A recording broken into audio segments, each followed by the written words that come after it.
निवृत्त कर्मचारी समन्वयक समिति राष्ट्रीय संगठन employ pension 1995 coordination committee national organisation है। आप सभी को बता दें, प्रकाश येंडे जो है नेशनल प्रेसिडेंट है, प्रकाश पाठक नेशनल जनरल सेक्रेटरी हैं। उन्होंने चीफ जस्टिस ऑफ इंडिया जो सुप्रीम कोर्ट के चीफ जस्टिस हैं, जो कि भारत के चीफ जस्टिस हैं, उनको एक महत्वपूर्ण पत्र लिखा है जिसमें वो करें the most humble request for declaration of the judgment in the case of EPS 95 pension final argument concluded 11 August 2022।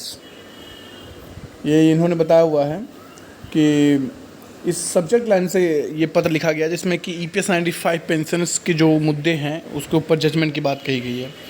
वो आगे कहते हैं कि honourable sir, it is the most humble and respectfully brought to your kind notice that near about 68 lakhs old aged pensioners across the country are very curiously waiting for the decision and judgment in the EPS 95 pension case, of which final hearing is already concluded on 11 August 2022 को final hearing हो चुका है, conclude कर लिया गया है।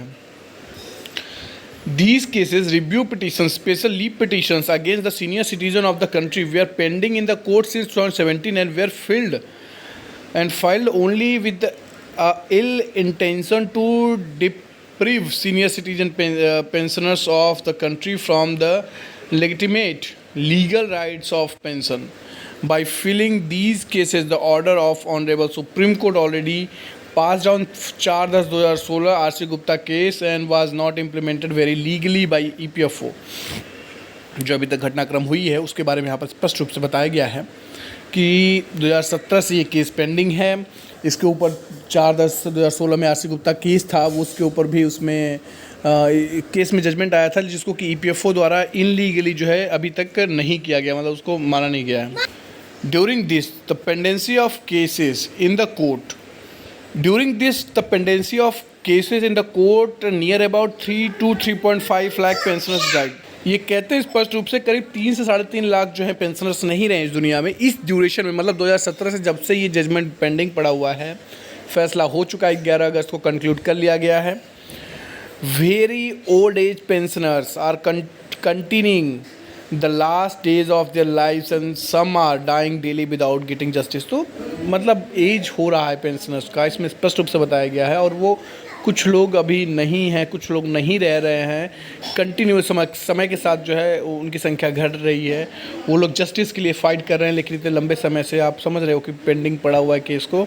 इसके ऊपर इन स्पष्ट रूप से इस पैराग्राफ में कहा गया है। ये काफ़ी बड़ा बात है, आप समझे तो ये मुद्दा काफ़ी संवेदनशील है। ये 65 लाख पेंशन से जुड़ा हुआ मुद्दा हुआ है। पेंशनर्स जो कि जिनकी ज़िंदगी इस पे जुड़ी हुई, जिससे टिकी हुई है, लाइफ टिकी, जिसको बोलते हैं कि निजी ज़रूरत है। The condition of old age poor pensioners is very pathetical and pitiable, and therefore it is the most humble requested you to be very kind and sympathetic to consider the matter and declare the judgment at the earliest with the direction for time bound implementation of the same. Honorable sir, it is most humbly mentioned that it will not be simplified, the justice denied, but justice killed, the justice destroyed, if it is not administered in the lifetime of a person। साफ साफ कहा गया है कि अगर person ज़िंदगी में ही justice नहीं मिल पा रही, उनके रहते ही जस्टिस नहीं मिल पा रही है, तो उस जस्टिस का क्या लाभ होगा अगर वो नहीं है तो। Hoping for the real justice for the God of justice so that the old age pensioners will die with the satisfaction। With utmost, Prakash Pathak the General Secretary of EPS 95 coordination committee Nagpur, और ये उनका number भी है, यहाँ पर आप देख सकते हैं, ईमेल आईडी भी है। तो इन्होंने स्पष्ट रूप से जो चीफ जस्टिस ऑफ इंडिया है उनको एक पत्र लिखा है, स्पष्ट रूप से अपनी बातें यहाँ पर हाईलाइट की गई है। 68 लाख पेंशनर्स की बात कही गई है, साफ साफ जो उनसे डिपेंडेंट हैं, जो उनसे जुड़े हुए लोग हैं, उनकी बातों को स्पष्ट रूप से कहा गया है। और चीफ जस्टिस को यह स्पष्ट रूप से कहा गया है कि इसके ऊपर आप जो है अपनी प्रतिबद्धता दिखाते हुए इसका फैसला, इसका जजमेंट जो है विदाउट एनी डिले तुरंत के तुरंत अर्जेंट हियरिंग में सुनवाई की जाए। तो ये महत्वपूर्ण पत्र था जो कि CJI को लिखा गया है।